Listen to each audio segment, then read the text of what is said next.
La Segunda Guerra Mundial. Eventos, personajes, tecnología. Le doy la bienvenida a nuestro episodio del día de hoy. Episodio 151. Bombardeos aliados sobre Alemania en 1944. La Primera Guerra Mundial es el primer conflicto masivo en que la aviación participa en los combates. No es la primera vez que se utilizan aparatos voladores. En conflictos previos se han utilizado globos e incluso dirigibles con fines de observación o bombardeo. Pero la Primera Guerra Mundial, sin la menor duda, marca una nueva era en la guerra. Es impresionante pensar que en un siglo como el nuestro, en que la aviación es parte de nuestra vida y lo ha sido desde que nacimos, que al iniciarse la Primera Guerra Mundial el avión solo ha existido por 11 años. Esto por supuesto si usted acepta la versión de que fueron los hermanos estadounidenses Wright quienes inventaron el avión. Este es uno de esos inventos en que múltiples inventores en múltiples naciones reclaman su autoría. La aviación en la Primera Guerra Mundial es más una curiosidad. El avión sigue siendo un invento muy peligroso al que no todos le ven un futuro, sobre todo en tareas de guerra. Pero durante la Primera Guerra Mundial, esta arma muestra su utilidad inapelable. Inicialmente como explorador, luego como arma de combate aéreo y luego como bombardero.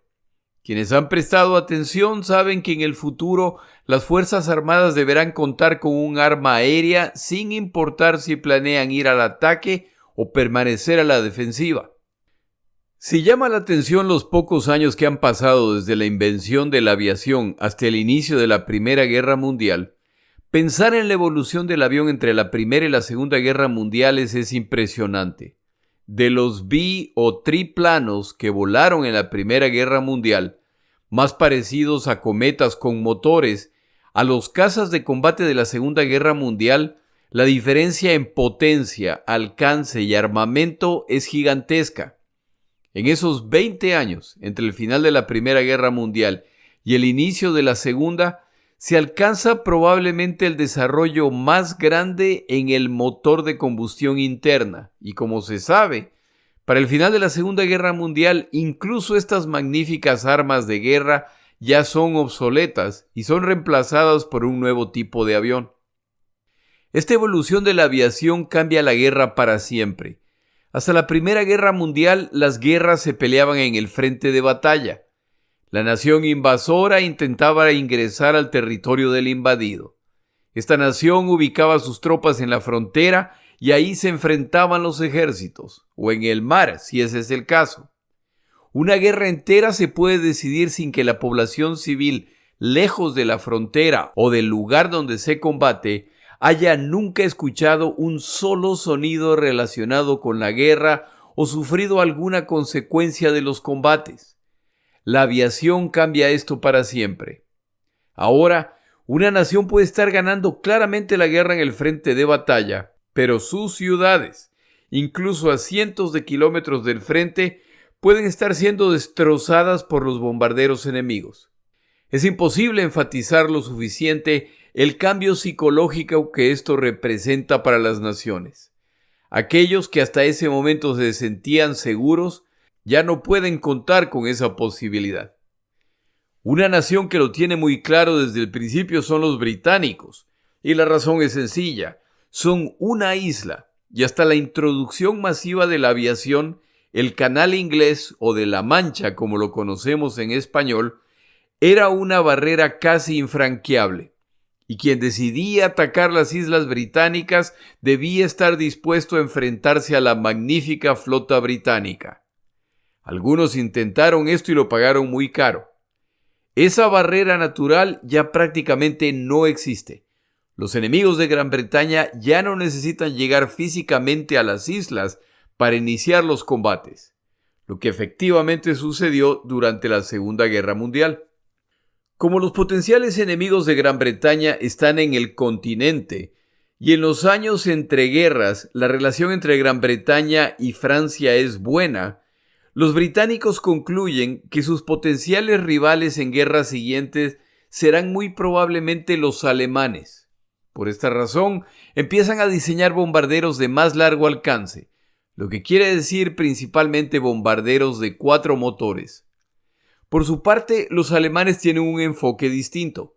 Son una potencia continental terrestre, por lo que asumen que sus enfrentamientos ocurrirán en tierra y es su ejército quien jugará el papel principal en estas campañas. Tomando el caso de Gran Bretaña, los alemanes no anticipan un enfrentamiento exclusivamente con los británicos, quienes, como ya se mencionó, están en muy buenas relaciones con los franceses. En este caso, los alemanes asumen que su enfrentamiento inicial será contra estas dos naciones. Y si ese es el caso, entonces tendrán que derrotar a sus vecinos los franceses y ya con esta nación controlada, lanzarse contra los británicos desde el territorio francés, o mejor aún, aislar a los británicos en sus islas. El resumen de este enfoque es que los alemanes no van a necesitar bombarderos de largo alcance, ya que planean avanzar por tierra. Su enfoque principal será por lo tanto en bombarderos de corto alcance, pero potentes, y capaz incluso de combatir otros aviones en campañas cortas en apoyos a las fuerzas terrestres. Después de todo, el cabo Hitler sirvió en la infantería alemana y es uno de los convencidos de que son las fuerzas terrestres las que deciden las guerras.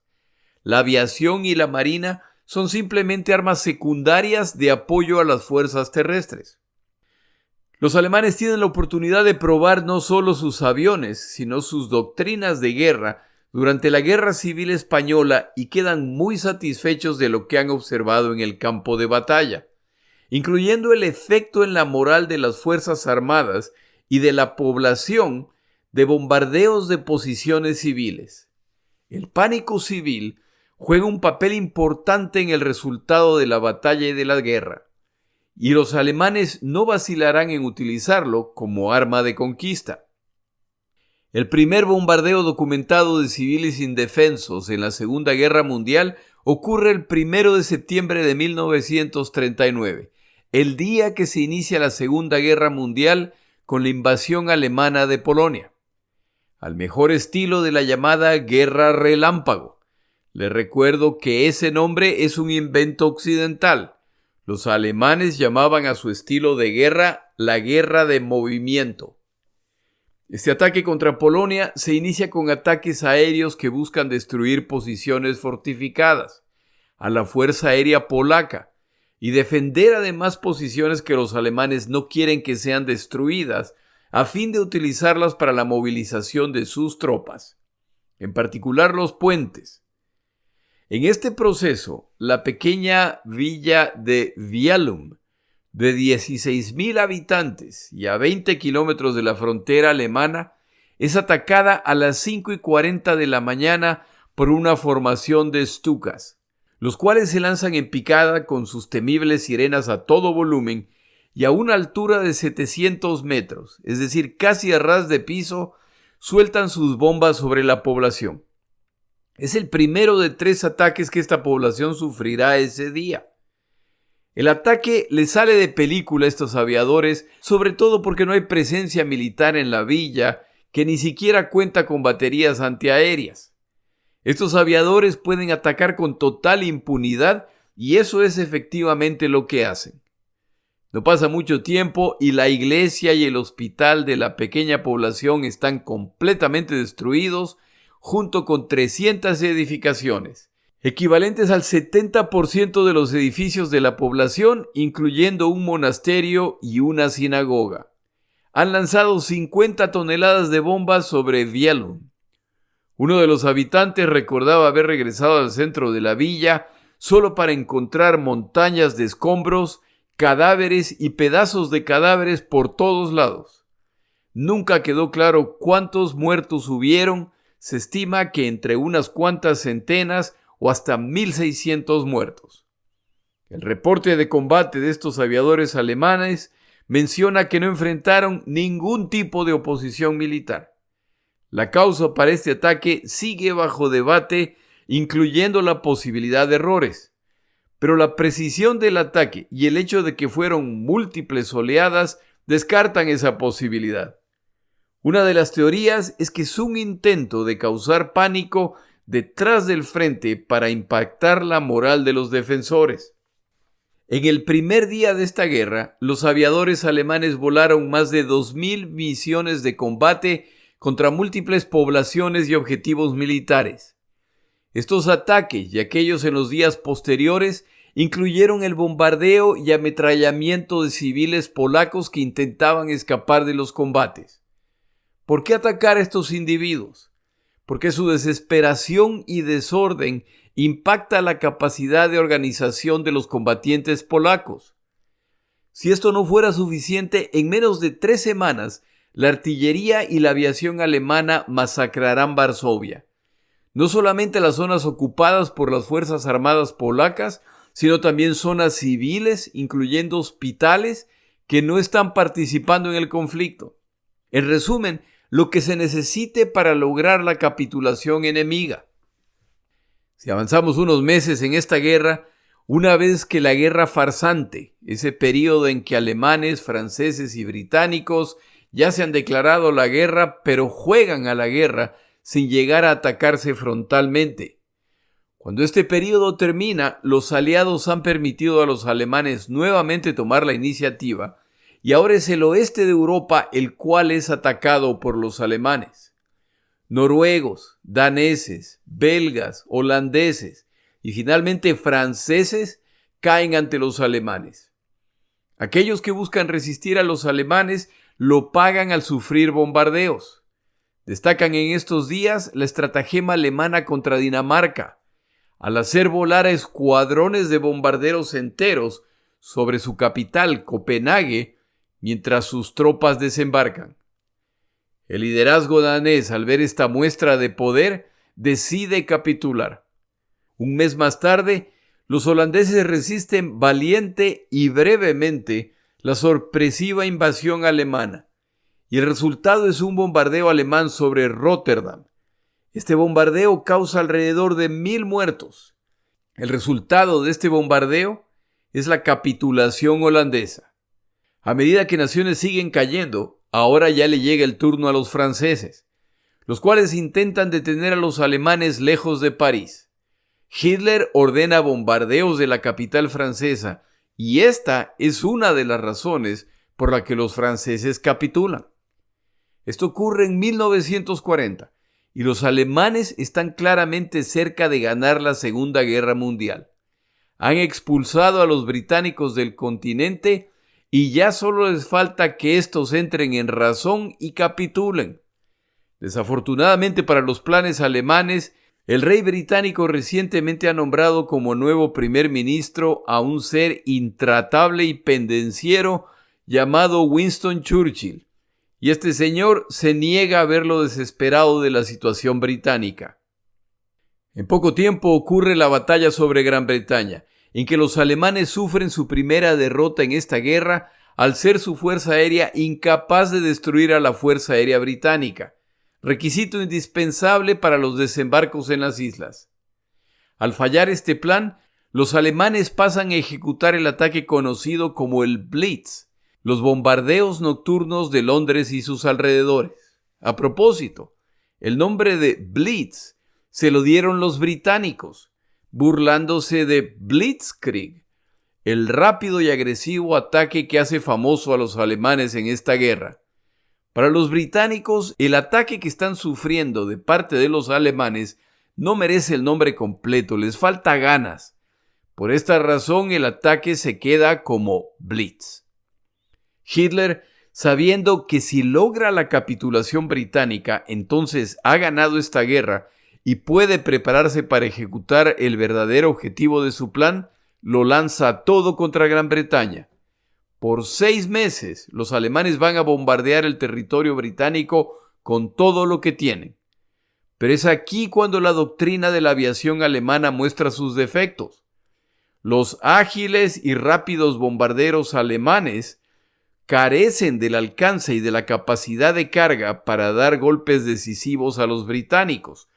Los alemanes diseñan entonces nuevas formas de ataque para causar el máximo daño en busca de producir el pánico y la desesperación entre la población británica. Una táctica que causa particular furia en los británicos es la siguiente. Los alemanes inician los bombardeos lanzando minas navales en paracaídas. El mecanismo explosivo de las minas ha sido calibrado para que exploten a pocos metros de tocar el piso. El explosivo de estas minas es particularmente poderoso a fin de destrozar embarcaciones. Al explotar las minas a decenas de metros del piso, el estallido destroza ventanas, puertas y techos a varias manzanas de distancia. Con esa etapa concluida, ahora llega la siguiente oleada de bombarderos, los cuales llevan bombas incendiarias. Estas son bombas llenas de pequeñas bombas incendiarias que al caer abren su compuerta y estas bombas pequeñas menores se esparcen cubriendo un área. Estas bombas ingresan por las ventanas y puertas rotas, desatando incendios que multiplican la destrucción. Esta estrategia enfurece a los británicos, ya que las minas navales que descienden en paracaídas dependen del viento para determinar el sitio del impacto. Es decir, que los alemanes no están intentando atacar un punto específico. Estos ataques son, por lo tanto, indiscriminados y solo buscan causar pánico entre la población. Su objetivo no es militar.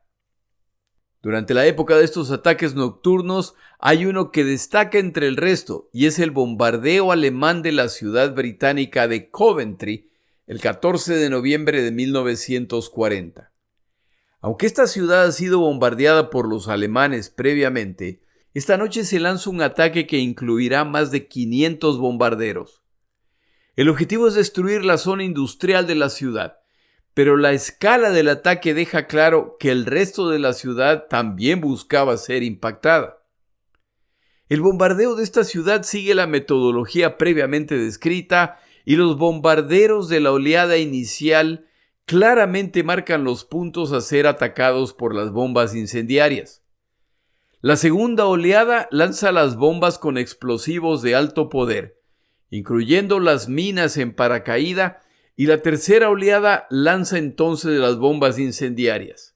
La segunda oleada de bombarderos ha hecho su trabajo tan bien que incluso las tuberías de agua colapsan, por lo que no habrá agua para los vehículos de los bomberos. Los ataques con bombas incendiarias continúan hasta la medianoche y para la mañana 4.300 casas han sido destruidas, así como 2/3 partes de los edificios. Durante este ataque se produce además lo que llegará a ser conocido como una tormenta de fuego, una combinación de factores que multiplican la letalidad del ataque y que un poco más tarde relataré en este episodio. Este ataque alemán implementa múltiples innovaciones que resultan en los letales resultados descritos. Entre la evaluación del daño de la ciudad, hay expertos en armamento británico que visitan Coventry. No están ahí para estimar el daño, sino para medir factores como temperatura, humedad, velocidad del viento, concentración de fuego y otros factores a fin de duplicar lo que le ha ocurrido a esta ciudad. Si a lo relatado en este episodio le suma lo hecho por los alemanes en Leningrado, posteriormente en Stalingrado, o lo que le hicieron a los yugoslavos en la Semana Santa de 1941, entonces no debe quedarle duda de que la Alemania nazi no va a vacilar en atacar civiles indefensos a fin de alcanzar sus objetivos de guerra.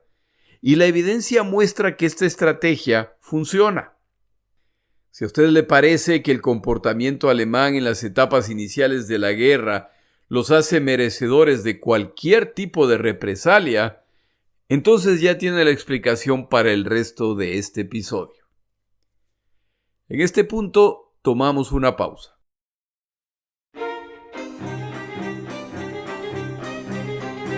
Palabras de Churchill. En 1940, cuando los británicos están bajo ataque de parte de los alemanes, Winston Churchill reconoce el papel de los aviadores británicos que están deteniendo a los alemanes. Es aquí cuando pronuncia su famosa frase respecto a los jóvenes pilotos de caza de Spitfire y huracanes. La frase es: nunca en la historia de la guerra tantos le han debido tanto a tan pocos. Pero a continuación de esta declaración se refiere a otro grupo de aviadores. Nuestros corazones van a nuestros pilotos de caza, cuyas acciones vemos cada día. Pero no debemos olvidar que durante este tiempo, cada noche, mes tras mes, nuestros escuadrones de bombarderos viajan a Alemania, encuentran sus objetivos en la oscuridad utilizando sus grandes habilidades de navegación. Realizan sus ataques muchas veces bajo fuego, muchas veces sufriendo grandes pérdidas, y dan golpes graves a la capacidad técnica y la estructura de guerra nazi. Sobre ninguna parte de la Real Fuerza Aérea Británica recae la responsabilidad con mayor peso que sobre los bombarderos diurnos, que jugarán un papel invaluable en caso de invasión, y cuyo celo incuestionable por lo pronto debe ser refrenado. A partir de 1941, el celo de las tripulaciones de bombarderos británicos, al que hace referencia Churchill, ya no debe ser refrenado cuando Churchill decide que hasta que no regresen al continente, la única forma como los británicos pueden mantenerse en la guerra es a través de bombardear el territorio alemán.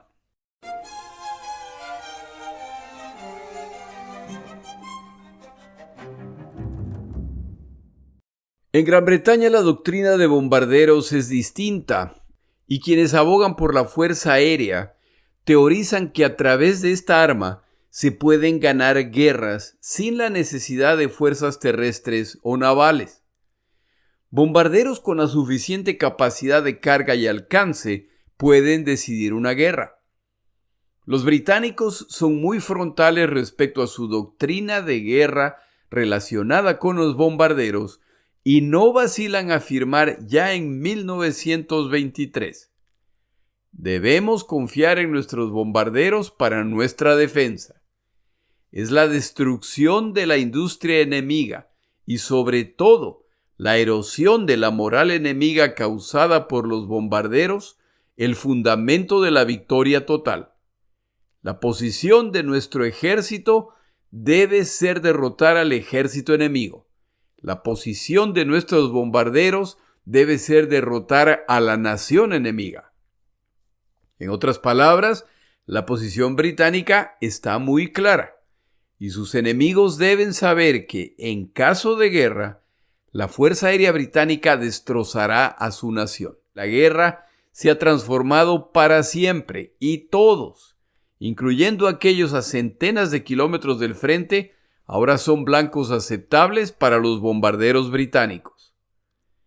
Parte de esta convicción es la creencia que se resume en la frase «el bombardero siempre llegará». La idea detrás de esta frase es que los motores de pistón están alcanzando un poder inimaginable hasta hace poco. Un avión con un motor puede alcanzar velocidad y potencia impresionantes. ¿Cuánto más un avión con 2 de estos magníficos motores? Con 4 motores. Sin duda, estos bombarderos alcanzarán una velocidad y altitud que los harán imposible de detener, lo que combinado con el armamento que llevan los hace invulnerables. Esa al menos era la teoría. La frase de Churchill de esta semana es de la época de la Batalla de Gran Bretaña, la cual marcó el punto en que ya se abandonan todas las cortesías entre las partes y se intenta derrotar al otro con lo que se pueda. En el caso británico, como lo he mencionado en otros episodios, inicialmente se intentan realizar bombardeos estratégicos. Estos son bombardeos de precisión en que se busca destruir el blanco escogido a la vez que se busca minimizar las bajas civiles. Tras meses realizando estas misiones, las Fuerzas Armadas británicas ordenan se realice un estudio para determinar la precisión de estos ataques, y los resultados son desalentadores, ya que no están impactando los objetivos y sí están causando destrozos a las áreas circundantes. Los aliados venden la idea de los criminales bombardeos alemanes de civiles en contraste con su bombardeo estratégico de blancos militares. Pero la realidad es que las consideraciones respecto a minimizar las bajas civiles desaparecen ya desde 1942, y con la llegada de los estadounidenses, los cuales inicialmente llegan con una posición moralista, convencidos por los miles de millones de dólares que han invertido en aviones y en una mira de bombarderos que cambiará el rumbo de la guerra. Como se ha explicado en otros episodios, este nivel de precisión que los estadounidenses creían haber alcanzado, en realidad nunca llegó ni remotamente, por lo que o desisten de estos bombardeos inútiles en que no están alcanzando los blancos militares, o se dedican al bombardeo masivo, en que se destroza una amplia zona con la esperanza de destruir el blanco escogido. El autor alemán W. G. Sebald, en su libro Respecto a la historia natural de la destrucción, en que habla de la destrucción sufrida por Alemania durante la Segunda Guerra Mundial, hace referencia al bombardeo de Hamburgo de 1943. Tomen en cuenta que este bombardeo es de 1943, antes de que las fuerzas combinadas británico-estadounidenses alcancen la potencia total que van a lograr en 1944. El autor Sebald describe: en el verano de 1943, durante una larga ola de calor, la Fuerza Aérea Británica, apoyada por la 8ª División Aérea Estadounidense, voló una serie de misiones contra Hamburgo. La operación fue llamada Gomorra, y su objetivo fue destruir la ciudad y reducirla a cenizas. En el ataque en la mañana de julio 27 a la 1 de la mañana, 10.000 toneladas de bombas de alto poder e incendiarias se lanzan sobre la zona residencial al este del Elba. Esto genera una serie de eventos ya conocidos. Primero, todas las puertas y ventanas fueron destrozadas, incluyendo sus marcos. Esto lo hacen las bombas de hasta 1.000 libras de peso, llenas de explosivo de alto poder. A estas bombas le siguen bombas de racimo incendiarias de 15 kilogramos que ingresan en las edificaciones.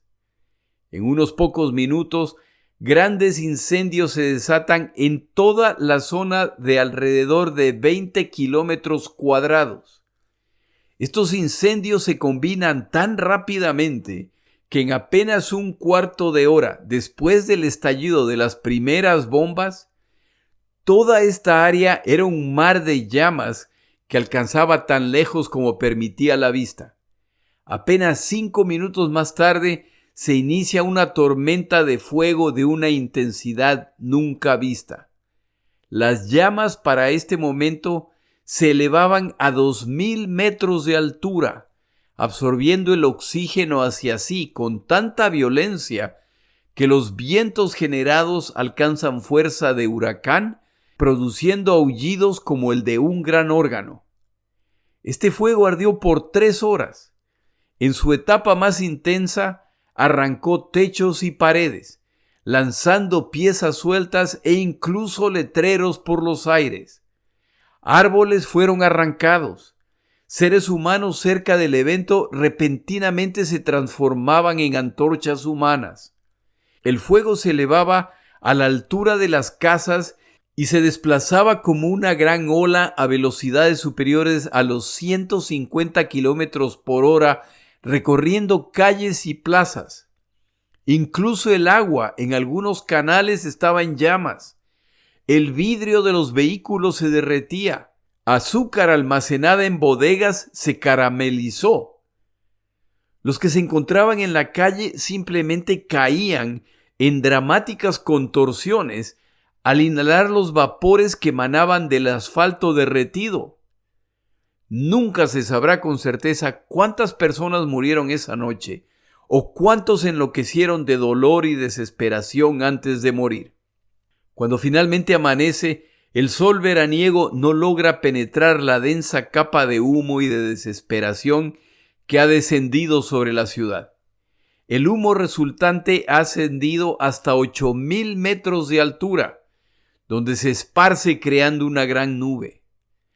Una nube de calor asciende de las ruinas de la ciudad. Distritos residenciales tan grandes que sumaban 200 kilómetros fueron arrasados. Cuerpos horriblemente desfigurados yacían por todas partes.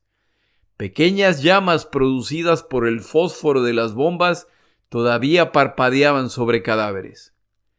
Los cadáveres rostizados tenían un tono marrón o púrpura y muchos habían sido reducidos a una tercera parte de su tamaño. Buena parte de los cadáveres estaban parcialmente sumergidos en su propia grasa. Tomó algunos días para ingresar a la zona más impactada. Cuando las cuadrillas de prisioneros de campamentos enviados para limpiar la zona finalmente logran ingresar, dentro de casas encuentran cadáveres sentados a la mesa o gente recostada contra paredes. Los ha matado el monóxido de carbono. Encuentran grupos de cadáveres cocidos en el agua de tanques de agua que explotan e inundan los cuartos en que estas personas se escondieron. Familias son consumidas tan terriblemente por el fuego que los restos de familias enteras caben en apenas una cesta de ropa. 250,000 de refugiados de Hamburgo se ponen camino hacia otras ciudades buscando dónde vivir. Hasta aquí el pasaje del autor Sebald. Las fuerzas aéreas británico-estadounidenses han logrado reproducir lo que han alcanzado los alemanes en Coventry hace un par de años. Lo ocurrido en Hamburgo no es una lamentable tragedia. No es el resultado de un error de cálculo, sino todo lo contrario. Es el resultado de detallados cálculos para deliberadamente producir este evento. Este no es el único bombardeo que alcanza este resultado, y si no hubo más, es porque nadie logró descifrar exactamente todos los factores necesarios para reproducir este tipo de reacción en cadena. De haberlo descubierto, se lo hubiera utilizado. Escribo esta descripción porque hace un par de años uno de mis oyentes me escribe porque se encontraba en un debate con algún conocido respecto a si los bombardeos como los de Hamburgo, Berlín, Nuremberg, Dresde fueron legítimos objetivos militares y por lo tanto no fueron motivados por el deseo de causar bajas civiles. Si usted escucha el episodio 108 de este podcast, verá que la evidencia histórica sugiere que la preocupación aliada por limitar las bajas civiles alemanas durante bombardeos para 1943 ya ha desaparecido. No públicamente, por supuesto, pero sí en privado. Ya se ha pasado a considerar a la sociedad civil alemana como un blanco militar válido y en los ataques a objetivos militares, las consideraciones civiles ya no juegan un papel fundamental. La Segunda Guerra Mundial es el ejemplo perfecto de la guerra total, en que la derrota del enemigo es el fin único y todo medio necesario para alcanzar esta derrota será utilizado. Y en todo este relato que acabo de completar, ni siquiera menciono al Japón, al que, como veremos unos episodios más tarde, les esperan tiempos terribles. ¿Fueron los bombardeos alemanes de Coventry en 1940 crímenes contra civiles? ¿Actos brutales innecesarios? ¿Fueron actos crueles con el fin simplemente de aterrorizar? ¿O fueron cosas de la guerra? Si usted analiza ese ataque y una vez que llega a sus conclusiones respecto a lo hecho por los alemanes en Coventry, Aplique la misma lógica al bombardeo aliado de Hamburgo en 1943 y a ver a qué conclusión llega. Si llega a conclusiones distintas, entonces explíquese a usted mismo por qué ese es el caso. De aquí para adelante, simplemente describo los bombardeos aliados contra Alemania, procurando limitar evaluaciones morales, ya que la tarea de mi podcast es contarle lo que pasó, no lo que debió pasar. Y yo no soy quien para intentar hacer lo segundo, a pesar de mi taza de café y de los 80 años transcurridos. Regresamos a 1944. La campaña aérea en este año ya ha sido parcialmente relatada al cubrir la primera parte del año, cuando la Fuerza Aérea Británico-Estadounidense logra exitosamente eliminar a la fuerza de cazas alemanes en preparación para los desembarcos en Normandía. Esto se hace a un alto costo para las tripulaciones de bombarderos al utilizarlas como carnada para atraer a los cazas alemanes. Pero la estrategia funciona y los resultados se ven durante los desembarcos, cuando la Fuerza Aérea Alemana apenas se hace presente para enfrentar a los que desembarcan. Esto inclina la balanza claramente a favor aliado al contar con abrumador poder naval y aéreo al enfrentar a las tropas alemanas. Para 1944, Gran Bretaña ya ha lanzado todo lo que tenía contra Alemania y ya se notan que sus recursos humanos empiezan a decaer, lo que tiene un efecto limitado, ya que la fuerza estadounidense en máquinas y recursos humanos sigue incrementándose. Con una población mucho más numerosa que la británica y con su territorio fuera del área de conflicto, para 1944 los Estados Unidos de América se han transformado en un titán industrial capaz de satisfacer sus propias necesidades militares, así como las de todos sus aliados. Este cambio en la distribución de fuerzas y equipo de guerra también trae como consecuencia que Gran Bretaña poco a poco se está volviendo subordinada a los estadounidenses. Esto tiene sentido al ser los estadounidenses quienes ponen la mayor parte del equipo de guerra, del dinero requerido y para 1944 también el mayor número de combatientes. En el aire, mar y tierra va quedando claro que los comandantes principales a cargo de estas fuerzas ya no serán británicos. Eisenhower, el comandante estadounidense a cargo de los desembarcos en Normandía, estará a cargo de toda campaña a partir de este momento y hasta llegar al fin de la guerra.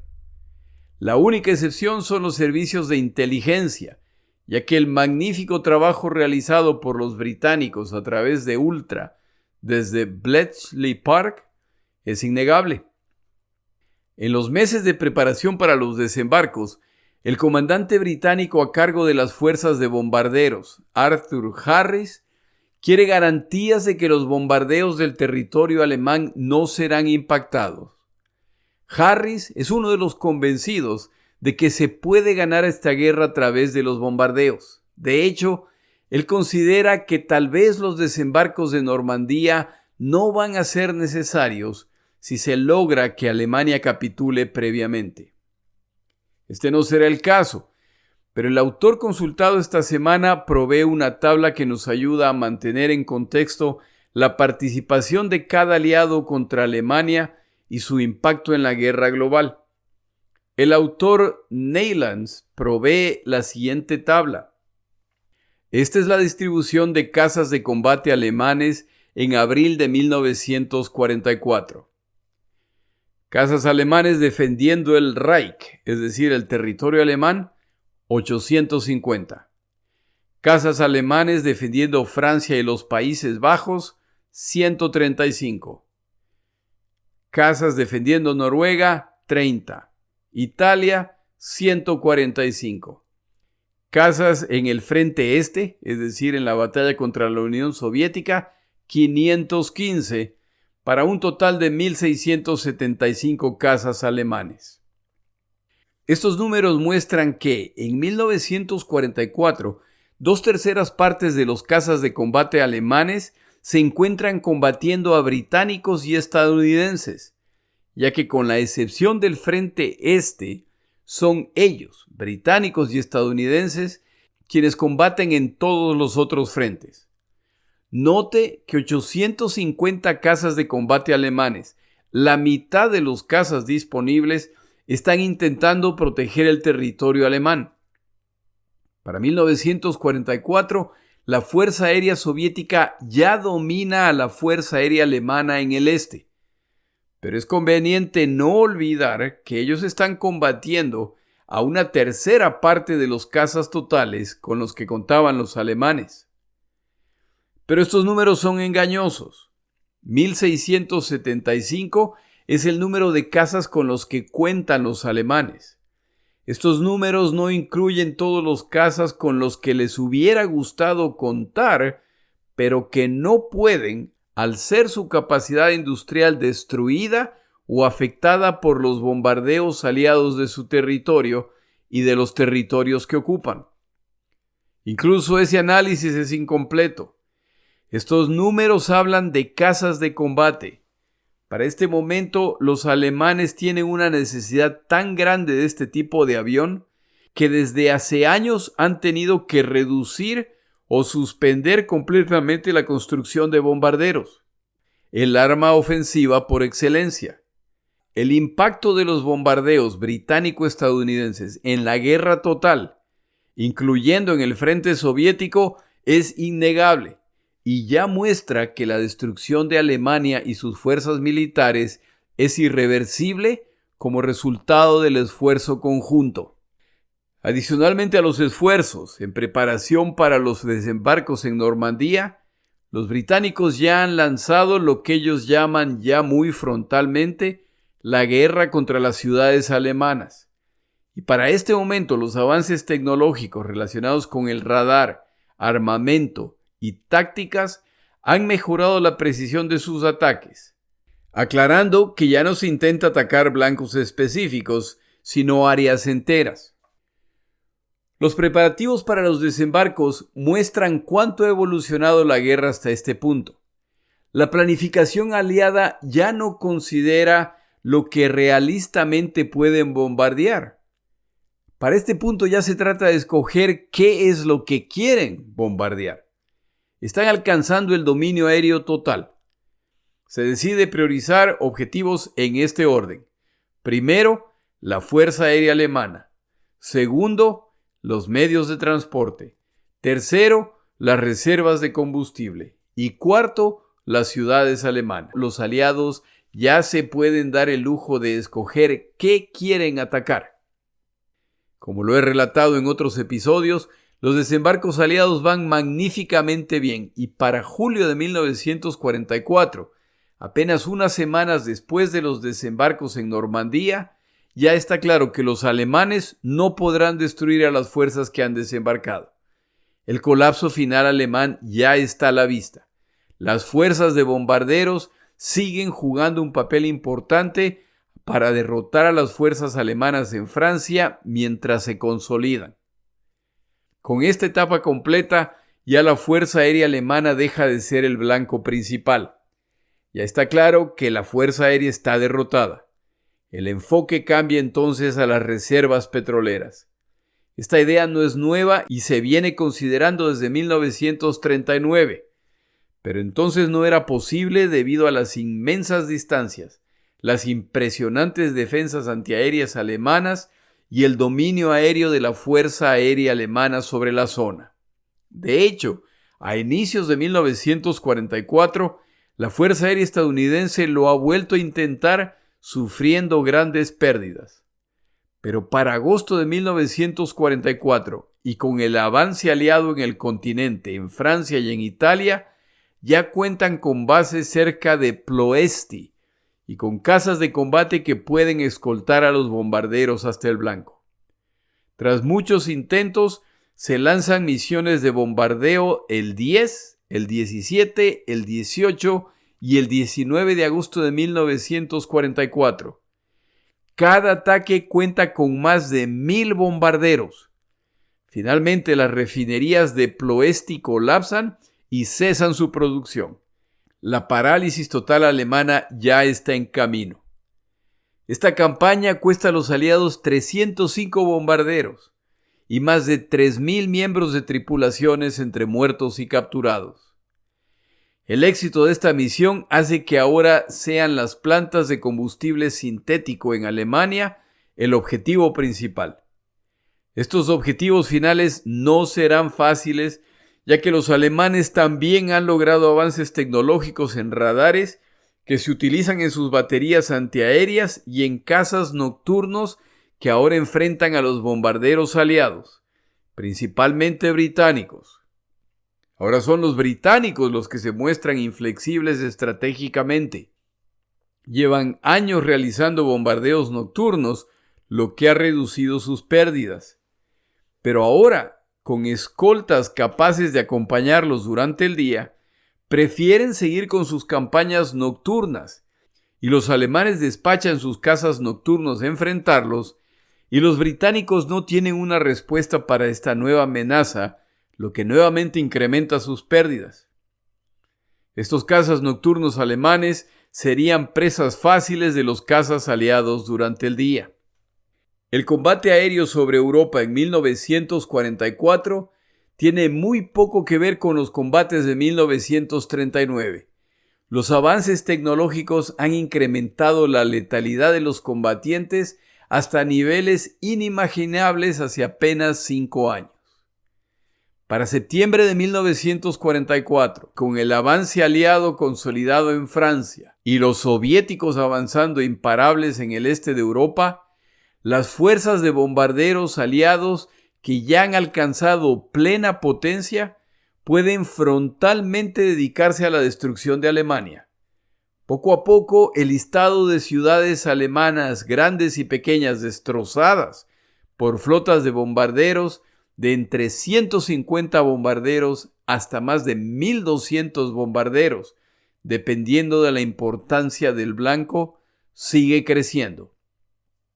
El bombardeo de Duisburg del 13 de octubre de 1944 incluye 2.000 bombarderos entre los estadounidenses que atacan durante el día y los británicos que atacan en la noche. La devastación de la ciudad es casi completa y al día siguiente 1.000 bombarderos regresan a concluir la tarea. Stuttgart, Essen, Colón, Berlín, Dresde y muchas otras poblaciones de distintos tamaños se siguen sumando a la lista. Regrese por un momento a la tabla que compartí antes en este episodio. De acuerdo a ese autor, a los alemanes les quedaban cerca de 1.700 cazas para defender todos los frentes en que combaten, incluyendo Alemania. ¿Sabe cuántos aviones de distintos tipos participaron en los desembarcos aliados en Normandía? 14.000. Esa es la diferencia de poder para 1944. El mensaje aliado a través de los bombardeos es claro. Alemania está derrotada. Si Hitler y su círculo cercano es incapaz de llegar a esta conclusión, la tortura y ejecución de la población alemana debe enviar el mensaje al resto de los alemanes y convencerlos de que es hora de librarse de su liderazgo. Al menos esa es la esperanza. Pero los alemanes continuarán los combates a pesar de la abrumadora evidencia de su derrota. En el siguiente episodio, el final se acerca para la Alemania nazi no solo en el oeste, sino en el este, donde la alianza alemana se desmorona bajo el imparable avance soviético. Mi nombre es Jorge Rodríguez. Gracias por acompañarme. Para información adicional respecto a este episodio, las notas de este podcast, que incluyen la narración de este episodio, así como acceso a resúmenes, videos, documentales y materiales adicionales gratuitos disponibles en el Internet, por favor vaya a Amazon y busque el libro La Segunda Guerra Mundial, Eventos, Personajes, Tecnología. Al comprar estas notas me ayuda y me apoya financieramente. Puede encontrar información adicional en mi página web, lasegundagm.com. Muchas gracias.